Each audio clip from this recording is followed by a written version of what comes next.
স্বাগতম সকলকে টেক্সট বুকে। দেখো, কাস্ট সার্টিফিকেট রিভ্যালিডেশন নিয়ে একটা বড় সমস্যা চলছে এবং আমি যেটুকু ইনফরমেশন এবং যেটা গভর্নমেন্ট ইনফরমেশন সরকারি তথ্য নিয়ে তোমার সাথে কথা বলছি। 2011 সালের পরে হওয়া সমস্ত এসসি এসটি ওবিসি সমস্ত সার্টিফিকেটগুলোকে পুনর্যাচাই অর্থাৎ রিভ্যালিডেশন করতে হচ্ছে সরকারের কাছে, মানে সরকারি কর্মচারীদের কাছে, যারা ভিডিও এসডিও তাদের কাছে একটা এসওপি এসছে। তাদেরকে সেই এসওপি মেনটেন করতে হবে এবং ওই যা যা বলেছে সেটা মেনটেন করে তোমার সার্টিফিকেট ভ্যালিডেশন হবে। এবং সবার আগে আমি তোমাকে বলবো, তোমার যে সার্টিফিকেট আছে না, কাস্ট সার্টিফিকেট, তুমি সবার আগে ইন্টারনেটে দেখে নাও যে আদৌ ওটা ভ্যালিড কিনা। কী করে চেক করা যাচ্ছে? কী করে চেক করা যাচ্ছে? দেখো, তুমি চলে আসো caste certificate validation for West Bengal, ঠিক আছে? Sorry, caste certificate validation just West বেঙ্গলে চলে আসো, সার্চ করো। দেখো, তোমার কাছে প্রথমেই না একটা লিঙ্ক আসবে, জাস্ট লিঙ্কটাতে ক্লিক করো। তোমার পুরনো সার্টিফিকেট যদি হয়, যদি ওই প্রিন্ট হাতে লেখা সার্টিফিকেট যদি হয়, তার নাম্বার এখানে দাও, ইয়ার অফ ইস্যু দাও, ইস্যুইং অথরিটি দাও। আর রিসেন্ট টাইপের যদি হয় তাহলে তুমি এখানে সার্টিফিকেট নাম্বার দাও, date of exact date of issue দাও, সার্চ করো। একদম দেখবে তুমি তোমার সার্টিফিকেট দেখতেও পাবে। সবার আগে এই জায়গাটা করে নাও। এবার তারপরেও যদি সমস্যা থাকে, নতুন এসওপিতে কী এসছে তোমাদেরকে বলি। নতুন এসওপি যেটা এসছে, যে একটা নতুন পোর্টাল এসছে। পোর্টালটা কি? Oscar portal. এই পোর্টালে জাতিগত শংসাপত্র পুনর্যাচাই করা হবে, সেটা সরকারি কর্মচারীদের জন্য এসছে। 2011 সালের পর ইস্যু করা শংসাপত্রগুলির জন্য স্ট্যান্ডার্ড অপারেটিং প্রসিডিওর, ঠিক আছে, এসওপি যাকে বলে, তার ডিজিটাল ওয়ার্ক ফ্লো দেওয়া হয়েছে। কি রয়েছে? দেখো, সবার আগে তোমার যাচাই করার জন্য তোমাকে তো আগে তোমার কথা বলি, তারপরে সরকারের কথা বলবো। তোমার ডকুমেন্টগুলো কি কি লাগবে? পরিচয় প্রমাণপত্র কি? Aadhaar card, voter card, admit card, মাধ্যমিকের বার্থ সার্টিফিকেটের প্রয়োজন। জাতীয় রক্তের সম্পর্কের প্রমাণ তোমাকে দিতে হবে যদি তোমাকে রিভ্যালিড করাতে হয় 2011 পরে, তোমাকে করাতেই হবে। অর্থাৎ তোমাকে ফ্যামিলি ট্রি দিতেই হবে, যে পিতৃপক্ষের আত্মীয়র বা সার্টিফিকেট যেটার রেফারেন্সে তুমি করেছিলে, ঠিক আছে। বাসস্থানের প্রমাণ দিতে হবে, ঠিক আছে।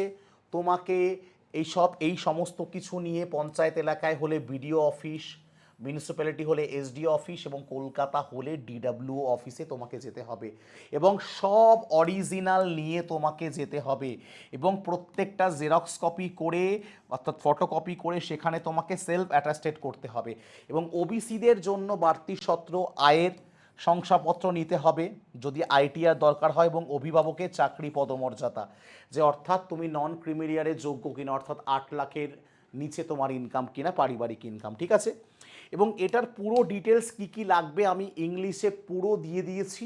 এটা সব থেকে বেস্ট হয় কি, তুমি পিডিএফটা আমার কাছ থেকে নিয়ে নাও। তুমি টেলিগ্রাম চ্যানেলে চলে আসো, যারা এখনও জয়েন করোনি তারা এই টেলিগ্রাম চ্যানেলটা জয়েন করে নাও, এখানে আমি পিডিএফটা দিয়ে দেবো। সব থেকে বেস্ট, পুরো ডিটেলে পড়ে নিতে পারবে। এখন এসওপিটা কি? সরকারের কাছে কি এসওপি এসছে?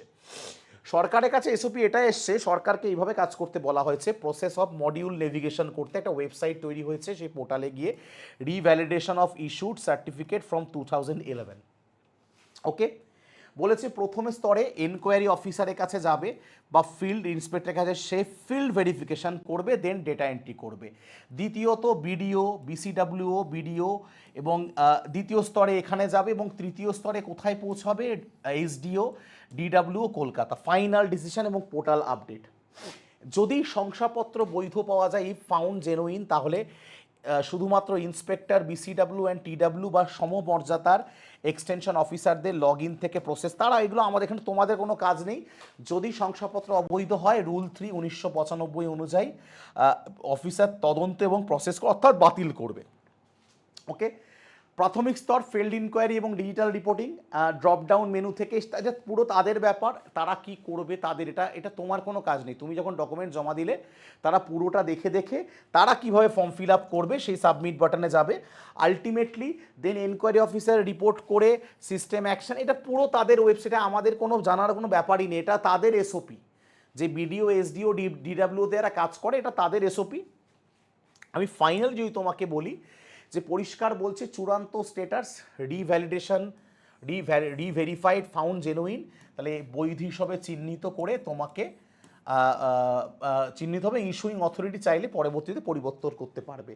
আর যদি ফাউন্ড নট জেনুইন, অস্থায়ী স্ট্যাটাস, এই অস্থায়ী স্ট্যাটাস টেম্পোরারি করে দিতে হবে। এটা কি সরাসরি ক্যান্সেলেশন মডিউলে রিডাইরেক্ট হবে এবং চূড়ান্ত বাতিল বা অবৈধ হিসাবে বিবেচ্য হবে। ঠিক আছে, ব্যাস এই হচ্ছে টোটাল প্রসেস। এটা আমাদের কিচ্ছু দেখার নেই, বিশ্বাস করো, আমাদের কিচ্ছু বোঝার নেই। এই পুরো এসওপিটা এসছে এই ডিপার্টমেন্টে যারা কাজ করেন, ফিল্ড যারা এখানে আছে, যারা ফিল্ড এনকোয়ারি করবেন, তারপরে বিডিওসিতে গিয়ে লগ ইন করবেন, এসডিওতে গিয়ে পিডিএফ আপলোড করবেন, না তাদের জন্য। বুঝতে পারছো তো, কোনো অবৈধ সার্টিফিকেট থাকবে না। বাংলা মোদ্দা কথা বুঝে নাও, এসওপি অস্কার পোর্টাল তৈরি হয়েছে এতে কোনো অবৈধ সার্টিফিকেট না থাকে, এবং না থাকাই উচিত। তোমার কি মনে হয় যারা বৈধ সার্টিফিকেট ক্যারি করো তাদের তো রাগ হয়? তোমরা কি জানতে এত এসসি থাকে, এত ওবিসি থাকে? তোমরাও জানতে না। এত এসসি কোত্থেকে এলো জানতে না, কারণ এত সহজ ব্যাপার নয়। আর্থ সামাজিক পরিস্থিতির উপর ভিত্তি করে সার্টিফিকেট হয়। তোমার আমার সার্টিফিকেট, ব্যানার্জি মুখার্জি সার্টিফিকেট থাকাটা তো ঠিক নয় না, অবৈধ তো থাক না, অবৈধগুলো বাদ যাক, বৈধরা থাকুক। এই নিয়ে আমার মনে হয় না কারো দ্বিমত থাকা উচিত। আমি কোনো হিন্দু, বৌদ্ধ, খ্রিস্ট, মুসলিম সমস্ত নির্বিশেষে বলছি, ধর্মের ভিত্তিতে না হয়, হোক আর্থসামাজিক পরিস্থিতির ভিত্তিতে, পিছিয়ে পড়ার ভিত্তিতে হোক। ঠিক আছে, এই হচ্ছে মোদ্দা কথা। টেনশন করার কিছু নেই। ওরা জানিয়েছে যদি কোনো কিছু বাতিল হয় তুমি জেনারেল হিসেবে বসতে পারবা। জেনারেলের জন্য বয়স তো পেয়েই যাচ্ছ ভাই, সমস্ত পরীক্ষাতে 45 বছর, সমস্ত পরীক্ষাতে 45 বছর পর্যন্ত এই সুযোগটা কাজে লাগাও। সরকার যতদিন আছে কাজে লাগাও। আর আগামীতে অনেক পরীক্ষা আসতে চলেছে, যেমন গ্রাম পঞ্চায়েত, মিসলেনিয়াস, পুলিশ, ক্লার্কশিপ, আইডিও সব আছে। প্রিপারেশান নেওয়াটা স্টার্ট করো, মেইন কথা প্রিপারেশান নেওয়া স্টার্ট করো। যদি কাস্ট সার্টিফিকেট বাতিল হয়, বাতিল হোক, অ্যাজ এ জেনারেল হিসেবে বসো। পড়াশোনা করার সুযোগ আছে, বয়স আছে, সময় আছে। যখন নোটিফিকেশান আসবে না, সরকার কিন্তু তড়িঘড়ি করবে। ভেবো না কিন্তু এটা আগের সরকার পরীক্ষা আজকে নোটিফিকেশান দিল, সরকার সবে এসছে, বুঝছে 22শে জুন বাজেট, সেদিন সব কিছু বলবে। তাদেরও সময় লাগবে। তারা আজকে বললাম আলেকজান্ডার কেউ নন, একটা অচলায়তন ছিল। শিক্ষামন্ত্রী কি বলছেন যে শিক্ষা ব্যবস্থা, রিক্রুটমেন্ট পরিস্থিতি এমন তলানিতে পৌঁছেছে, এর থেকে তলায় যাওয়া সম্ভব না, এবার এর থেকে উঠতে হবে, রিজেনারেশন তো হবে। ঠিক আছে, তো প্রিপারেশন এখন নিলে তুমি জায়গায় পৌঁছতে পারবে। কবে নোটিফিকেশান আসবে তারপরে পড়বো, আরে এখনও 5টা আসবে, এই করো না, এই ভুল করো না। আচ্ছা, আমরা কী কী প্রস্তুতি করাচ্ছি এই মুহূর্তে? একদম রিসেন্টলি আমরা একদম মিসলেনিয়াসের নতুন ব্যাচ করাচ্ছি, গ্রাম পঞ্চায়েতের নতুন ব্যাচ, যেটা 22 তারিখ থেকে শুরু হবে। তোমার মিসলেনিয়াসও 22 তারিখে শুরু হবে। ডাব্লিউবিপি সেটাও 22 তারিখ থেকে শুরু হবে, এবং এসএসসি এমটিএস সেটাও কিন্তু আমরা 24 তারিখ থেকে শুরু করছি। 4টে নতুন ব্যাচ শুরু হচ্ছে। আর অলরেডি কোনগুলো চলছে? অলরেডি গ্রাম পঞ্চায়েতের একটা ব্যাচ চলছে, মিসলেনিয়াসের চলছে, ডাব্লিউবিপিএসসি ফাউন্ডেশন চলছে, ডাব্লিউবিপির চলছে, এসএসসি জিডি চলছে, আরআরবি গ্রুপ ডি, এনটিপিসি, সিটেটের ব্যাচ চলছে। আপার প্রাইমারি রেকর্ডেড হয়ে আছে, প্রাইমারি ডেট আসবে। স্যার এই সব পাবো? হ্যাঁ, এই সব তুমি পাবে। নতুন যেগুলো আসছে সেগুলো পাবে, যেগুলো চলছে সেগুলো পাবে, যেগুলো হয়ে গেছে সেগুলো পাবে। 375টার বেশি এক্সামের ব্যাচ পাবে, 7খানা বই পাবে, 1 লক্ষ মক টেস্ট পাবে, 1 লাখের বেশি পাস প্রো ম্যাক্স। একটা সাবস্ক্রিপশানে, হ্যাঁ একটা সাবস্ক্রিপশান, তার নাম কি? Super pass live. কত দাম? 14, 15, 16 এই 3 দিন, 14ই জুন, 15ই জুন এবং 16ই জুন, 3 দিনের জন্য মাত্র 999 টাকা। 3 দিন পর যেমন রেগুলার প্রাইস থাকে 1799 টাকা, 1800 টাকা যদি কুপন কোড ইউজ করার। কুপন কোড ইউজ না করলে 1999 টাকা। আর আজ কুপন কোড ইউজ করে তুমি কিন্তু 999 পাবে, আর কুপন কোড না ইউজ করলে 1099।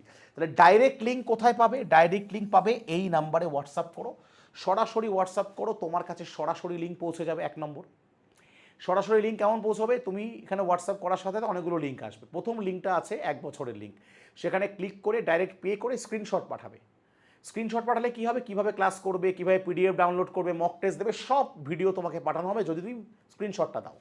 আর যদি মনে করো না আমি লিঙ্ক থেকে না, আমি অ্যাপ থেকে গিয়ে সুপার পাস লাইভ নেবো স্যার, আপনার কুপন কোড SHUB ইউজ করে, ওয়েল অ্যান্ড গুড। তারপরেও কিন্তু তুমি পে করে যে স্ক্রিনশটটা এই নাম্বারে হোয়াটসঅ্যাপ করবে ওই ভিডিওটার জন্য। এখন বিশ্বাসে মিলায় বস্তু, তর্কে অনেক দূর। তুমি দেখো অন্যরা এতগুলো তোমাকে দিচ্ছে না, সবাই একটা ব্যাচই তোমাকে দিচ্ছে 1500-2000 টাকা। তাই বুঝে নাও, শিখে নাও, জেনে নাও। বাকিটা তোমার ওপর। দেখা হচ্ছে তোমার সাথে পরের ভিডিওতে। প্রত্যেকে ভালো থেকো, সুস্থ থেকো, টেলিগ্রাম চ্যানেলটা জয়েন করো, আমি পিডিএফটা দিয়ে দেবো। জয় হিন্দ।